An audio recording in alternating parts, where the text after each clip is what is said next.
Hello Internet, Jazza here. Today we're going to do something slightly different.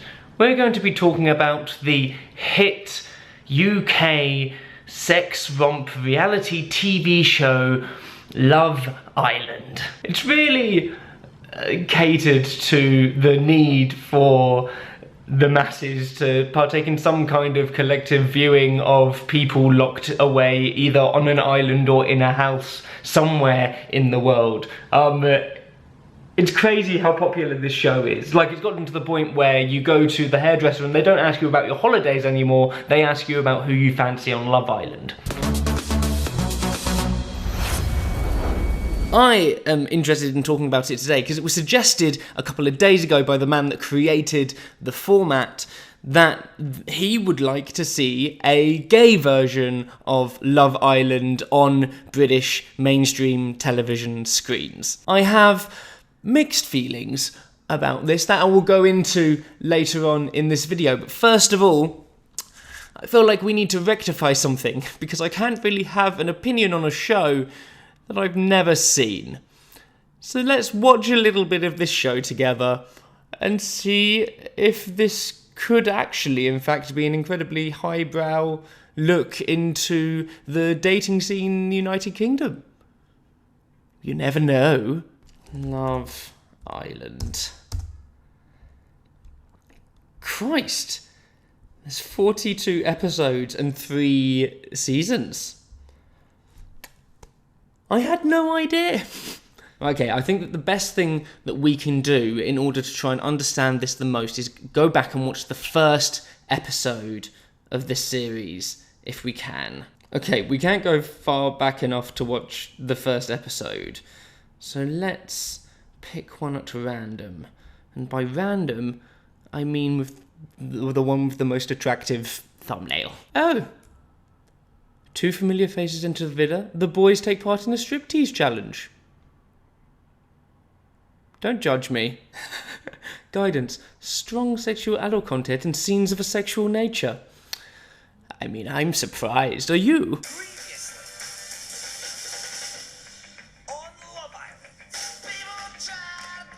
Oh. Well, it's a nice house.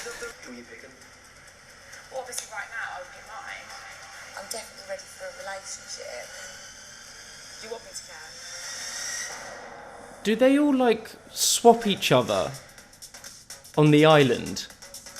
Oh, wow. Hello. Oh, bodies. They look like a gay couple. I think that's the same. We've both got a second crack of the whip. Cute. You look ridiculous. Thanks, don't be that. Brings out the blue in your eyes. Doesn't she, Kim? Literally like 11 out of 10. Chris is perking up.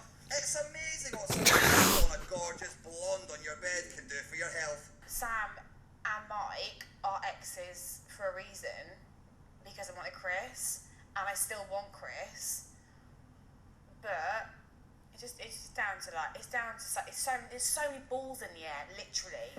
Right, babe? Yeah?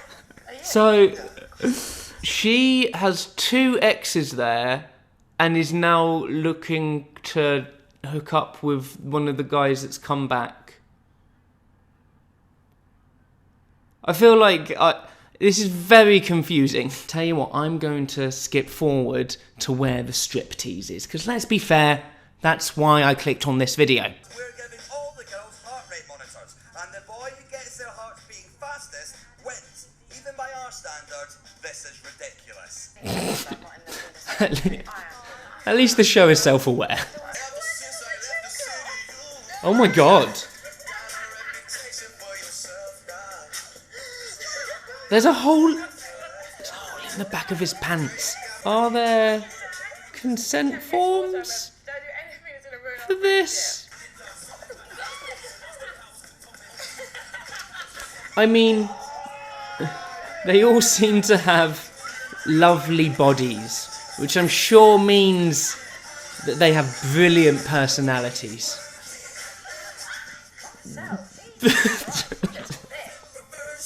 I'm gonna stop that.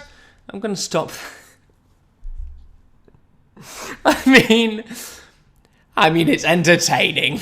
You know what, though? I do feel like I understand the psyche of my nation a little bit more, seeing as this is apparently such a big show. I mean, obviously, that is just like... it's reality TV. But I am genuinely really quite excited about the prospect of there maybe being a gay version of this. There are some negative sides to it too, and I'll address them first. Reality TV has a history of stereotyping its contestants into particular buckets, and portraying kind of like the freak show.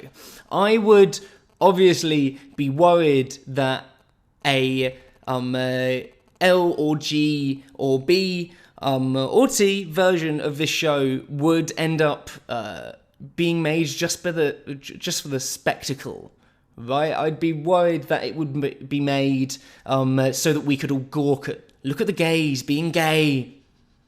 Ooh. From what I've seen as well of this show, I would be worried about the reinforcing of stereotypes of gay people being obsessed with sex and of aesthetics. What I think a reality TV show that actually does gay relationships really nicely is a show called First Dates, where it's all kind of sweet and innocent, and everybody seems like they're all looking for love, and it just seems really lovely and portrays gay relationships as just like a couple of people going on a date. And at most, they end up, well, we see them kissing by the end of it. We should have ordered something with pineapple in it. You should what? Ordered something with pineapple in it. All right. There is a long history of gay people being defined by their sexual appetites. Is this going to help or hinder the cause of portraying especially gay men as well-rounded human beings that think with things other than their penises? Perhaps not. There's also kind of the idea that a label like gay, though it's the one that is a perfect example and representation and a perfect label for somebody like me, especially for young people, it isn't often very useful these days. We live in an age where sexualities are way more complex and genders and gender expression are way more complex. Is a show like this going to be able to portray like pan identities or gender fluid identities? Let's be fair, probably not.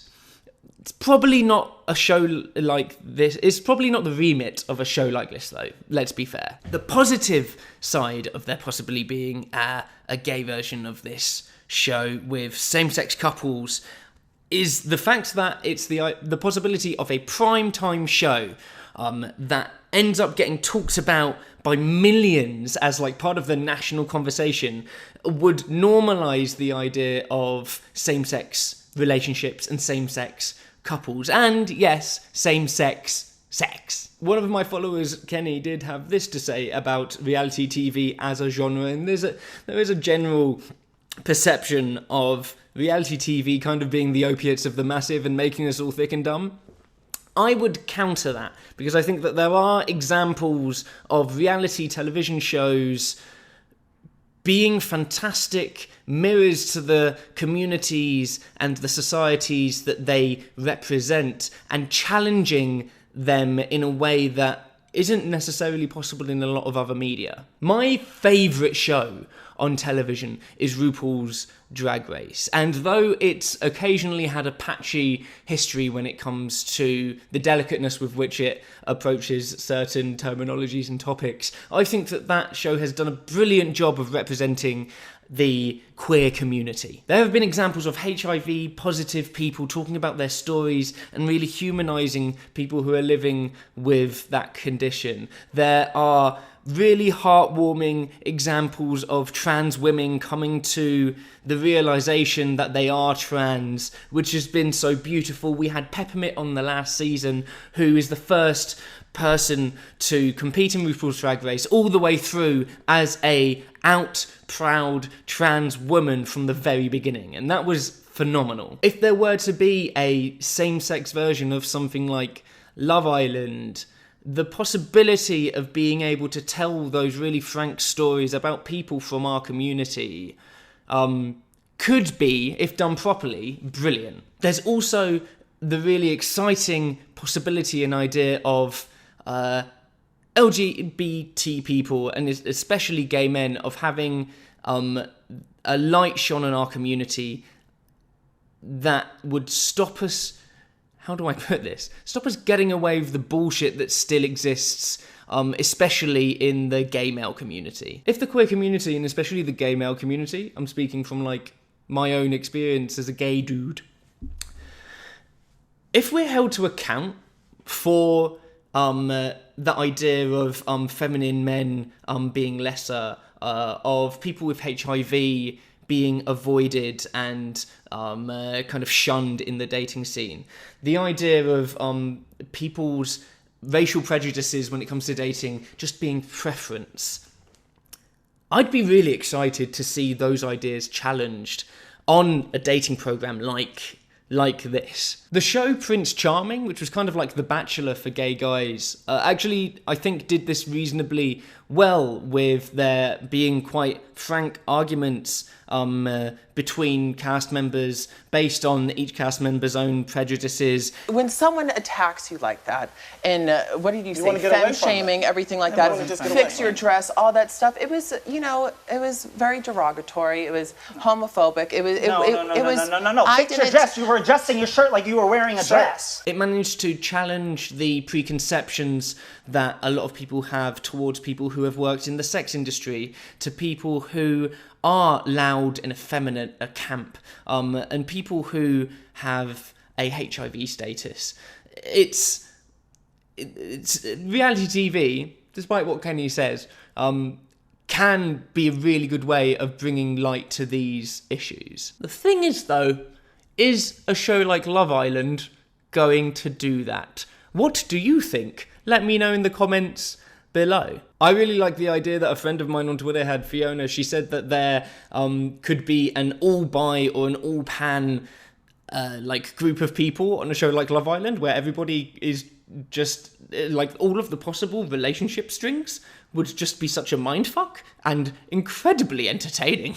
I'm an optimist, and so I'm cautiously excited about the prospect of this being a television show. Would I watch it? Who knows? Probably. There's more strip scenes. Thank you very much for watching. Videos that I make here are made possible by my patrons, who are kind enough to donate and support these creations that I make. It's really, really fun. I'm so lucky. You guys are great. Thank you. Love you all. I'll see you on the live stream in a few days. I've been Jazza. You can watch a video here that YouTube thinks you'll like. Who knows what's going to be suggested now that I've talked about Love Island. And you can also subscribe here, which is my face in a ball. Lovely. Very good. Right. Reality TV done.